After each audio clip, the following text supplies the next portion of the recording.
জিয়া সমাবেশে মহাসমাবেশে এসেছি। ও দেশনেত্রী বেগম খালেদা জিয়া অসুস্থ, তার ইয়াতে সুস্থ কামনা করার লেগে এসেছি। ও আমরা রাজশাহী মহানগর মিজানুর মিনুর পক্ষ থেকে আমরা 35টা গাড়ি রাজশাহী মহানগর পক্ষ থেকে এসেছি, মিজানুর মিনুর ইয়ে থেকে। আমরা তারেক জিয়ার সাথে উনা এসেছেন এতদিন 17 বছর পর, যে খুনি হাসিনা ছিলেন তো মানে আমাদেরকে দেশনেত্রী বেগম খালেদা জিয়াকে কোনো ইয়া করতে দেয়নি, অসুস্থ চিকিৎসা করতে দেয়নি। তিনি নিজে ঠিকই পালালেন।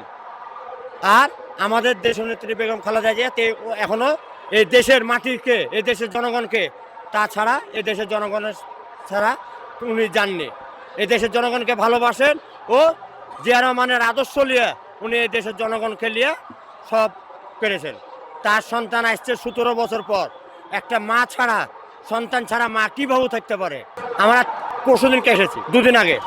রান্না বান্না এখানে চলছে, রান্না করছে আমরা মোট 135 জনের লোক।